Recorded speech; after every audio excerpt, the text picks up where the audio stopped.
Hi friends, welcome back to Veena Bharat YouTube channel. ಯಾರೆಲ್ಲ first time ನಮ್ಮ ಚಾನಲ್ನ ನೋಡ್ತಾ ಇದ್ದೀರಾ, ದಯವಿಟ್ಟು ಲೈಕ್ ಮಾಡಿ, ಶೇರ್ ಮಾಡಿ, ಹಾಗೆ ಸಬ್ಸ್ಕ್ರೈಬ್ ಮಾಡ್ಕೊಳ್ಳಿ. ಮರೆಯದೆ ನೋಟಿಫಿಕೇಷನ್ ಬೆಲ್ ಐಕಾನ್ ಕ್ಲಿಕ್ ಮಾಡಿಕೊಂಡ್ರೆ ನನ್ನ ನೆಕ್ಸ್ಟ್ ವೀಡಿಯೋ ಅಪ್ಡೇಟ್ ನಿಮಗೆ ಸಿಗುತ್ತೆ, ನೋಡಬಹುದು. ಇವತ್ತಿನ ರೆಸಿಪಿ ಬಂದು ಟೊಮೆಟೊ ಚಿತ್ರಾನ್ನ. ತುಂಬಾ ಕ್ವಿಕ್ಕಾಗಿ, ಈಸಿಯಾಗಿ ವಿತಿನ್ 15 to 20 ಮಿನಿಟ್ಸಲ್ಲಿ ಮಾಡ್ಕೋಬಹುದು. ತುಂಬ ಜಾಸ್ತಿ ಕೂಡ ಇಂಗ್ರೀಡಿಯೆಂಟ್ಸ್ ಯೂಸ್ ಮಾಡೋ ಅವಶ್ಯಕತೆ ಇಲ್ಲ. ಬನ್ನಿ ಹೇಗೆ ಮಾಡ್ಕೊಳ್ಳೋದು ಅಂತ ನೋಡೋಣ. ಫಸ್ಟು ಒಂದು 3 ಮೀಡಿಯಮ್ ಸೈಜ್ ಈರುಳ್ಳಿನ ಕಟ್ ಮಾಡ್ಕೊಳ್ತಾ ಇದ್ದೀನಿ, ಈ ರೀತಿ ಸಣ್ಣದಾಗಿ.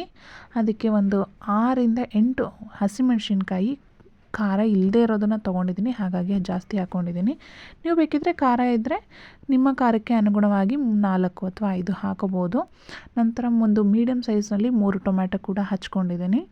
ಈಗ ಸ್ಟವ್ನ ಆನ್ ಮಾಡಿಕೊಂಡು ಬಾಣಲಿನ ಇಟ್ಕೊಂಡು ಒಂದು 4 to 6 ಟೇಬಲ್ ಸ್ಪೂನ್ ಆಫ್ ಎಣ್ಣೆನ ಹಾಕ್ಕೊಂಡು, ನಂತರ ಎಣ್ಣೆ ಕಾದಿದ ತಕ್ಷಣ ಸಾಸಿವೆ, ಜೀರಿಗೆ, ಕಡಲೆಬೀಜ, ಉದ್ದಿನಕಾಳು, ಉದ್ದಿನಬೇಳೆ, ಕಡಲೆಬೇಳೆ ಇಷ್ಟನ್ನು ಹಾಕಿ ಚಟಪಟ ಅಂತ ಸಿಡಿಯೋ ತನಕ ಚೆನ್ನಾಗಿ ಅದನ್ನು ಫ್ರೈ ಮಾಡ್ಕೊಳ್ಳೋಣ.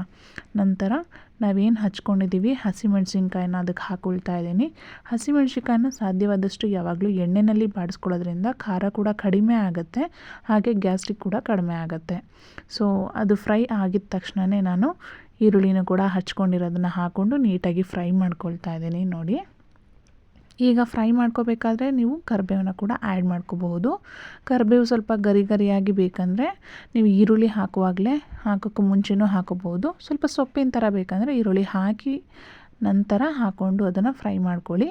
ಈಗ ಹಚ್ಕೊಂಡಿರೋ ಟೊಮ್ಯಾಟೊನೂ ಹಾಕಿ ನಂತರ ಅದ್ರ ಮೇಲೆ ಉಪ್ಪಿನ ಪುಡಿನ ಮತ್ತು ಖಾರದ ಪುಡಿನ ಹಾಕೋಬೋದು. ನಿಮಗೆ ಖಾರದ ಪುಡಿ ಬೇಡ ಅನ್ನೋರು, ಹಸಿಮೆಣ್ಸಿನ್ಕಾಯಿನ ಸಾಕು ಅನ್ನೋರು ಬರೀ ಅರಿಶಿನ ಹಾಕಿ ಅದನ್ನು ನೀಟಾಗಿ ಫ್ರೈ ಮಾಡಿ ಕುಕ್ ಮಾಡಿಕೊಂಡ್ರೆ, ನಂತರ ನೀವು ಮಾಡಿಟ್ಕೊಂಡಿರೋ ಅನ್ನನ ಅದಕ್ಕೆ ಮಿಕ್ಸ್ ಮಾಡಿಕೊಂಡು ಸಾಲ್ಟ್ ಎಷ್ಟು ಬೇಕೋ ಅಷ್ಟು ಅಡ್ಜಸ್ಟ್ ಮಾಡ್ಕೊಂಡು ಹಾಕೋಬೋದು.